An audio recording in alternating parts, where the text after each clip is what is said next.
ஹரே கிருஷ்ணா. இறப்பிற்கும் பிறப்பிற்கும் அப்பால் பாகம் 8 அத்தியாயம் 2 இறப்பிற்கு பின் மேல் உலகங்களுக்கு செல்லுதல். அதன் தொடர்ச்சி. நாம் ஆத்மாக்கள், நாம் என்றும் சாஸ்வதமானவர்கள். அப்படியாயின் நமக்கு ஏன் பிறப்பு மற்றும் இறப்பு நிகழ வேண்டும்? இக்கேள்வியை கேட்பவரையே புத்திசாலி என நாம் கருத வேண்டும். கிருஷ்ண உள்ளுணர்வு முறையை மேற்கொண்டவர்கள் மிக புத்திசாலிகள் என கருதப்பட வேண்டும். ஏனெனில் இறப்பு நிகழும் எந்த ஜட உலக கிரகத்திலும் நுழைவதற்கு அவர்கள் ஆர்வம் கொள்வதில்லை.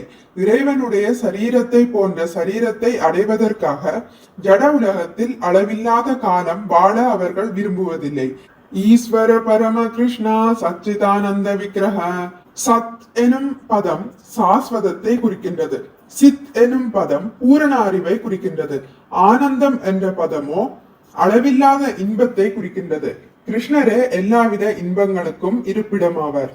கிருஷ்ணருடைய சொந்த உலகமான கிருஷ்ண லோகத்திற்கோ அல்லது ஆன்மீக உலகத்தில் இருக்கும் கணக்கற்ற ஆன்மீக உலகங்களில் ஒன்றிற்கோ இவ்வாழ்க்கைக்கு பிறகு செல்வோமாயின் அதே மாதிரியான சச்சிதானந்த சரீரத்தை நாமும் பெறுவோம். ஆகவே இவ்வகையில் கிருஷ்ண உணர்வு நிலையை மேற்கொள்பவர்களின் இறுதி நோக்கம் ஜட உலகிற்குள்ளே இருக்கும் பலவித மேல் லோகங்களில் ஒன்றிற்குள் நுழைய முயலும் மற்றவர்களின் நோக்கத்திலிருந்து மிகவும் வேறுபட்டதாகும். ஒவ்வொருவருடைய ஆத்மாவும் மிகச் சிறியதொரு ஆன்மீக பொறியாகும்.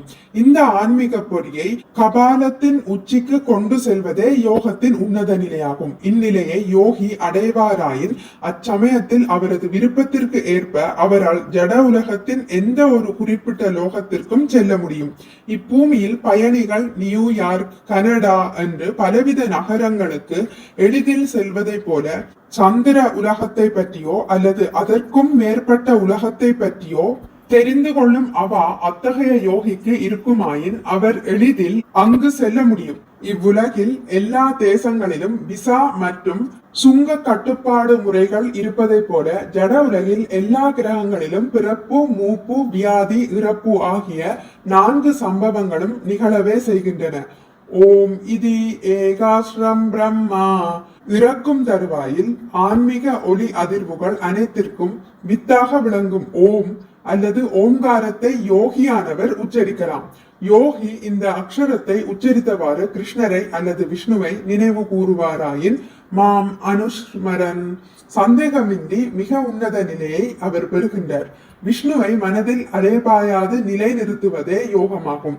அருவவாதிகள் தமக்கு தோன்றியவாறு இறைவனின் உருவத்தை மனதில் கற்பனை செய்து கொள்கின்றனர். ஆனால் வைஷ்ணவர்கள் எனப்படும் உருவவாதிகள் இறைவனுடைய உருவத்தை கற்பனை செய்வதில்லை, உண்மையாகவே பார்க்கின்றனர். கற்பனை செய்தாலும் சரி அல்லது நேரடியாக பார்த்தாலும் சரி, 2 பட்சத்திலும் இறைவனுடைய ரூபத்தில் மனதை செலுத்த வேண்டும். அனன்ய சேதா சததம் யோமாம் ஸ்மிருதி நித்யச தஸ்யாஹம் கலப பார்த்த நித்யயுக்தஸ்ய யோகின.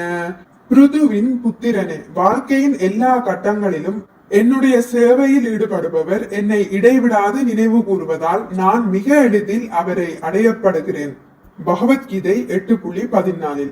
பகவத்கீதையை பொருத்த அளவிலாவத நிரந்தரமற்ற வாழ்க்கை, நிரந்தரமற்ற இன்பங்கள், நிரந்தரமற்ற வசதிகள் ஆகியவற்றில் நாட்டம் கொள்பவர்கள் புத்திசாலிகள் அல்ல என்பதை அறியலாம். பகவத்கீதையின் கருத்துப்படி அல்ப புத்தி வாய்ந்தவர்களே நிரந்தரமற்ற விஷயங்களில் நாட்டம் கொள்கின்றனர். ஆத்மாவாகிய நாம் நிரந்தரமானவர்கள் ஆதலினால் நிரந்தரமற்ற விஷயங்களில் நாம் ஏன் நாட்டம் கொள்ள வேண்டும்? நிரந்தரமற்ற சூழ்நிலையை நம்மில் ஒருவரும் விரும்புவதில்லை. வாடகை வீட்டில் வசிக்கும் பொழுது வீட்டிற்கு சொந்தக்காரர் நம்மை வெளியேற சொல்லி வற்புறுத்துவாராயின் நாம் சந்தேகமின்றி வருத்தம் அடைவோம். ஆனால் அதே சமயத்தில் அதைவிட உயரிய ஒரு வீட்டிற்கு செல்லும் வாய்ப்பு இருக்குமாயின் நாம் வருத்தம் கொள்ள மாட்டோம். நாம் என்றும் நிரந்தரமாக வசிக்கும் இடத்தை இயல்பாகவே விரும்புகின்றோம். ஆத்மாவான நாம் நிரந்தரமானவர்கள் என்பதால் இது நமது இயற்கையான சுபாவமே.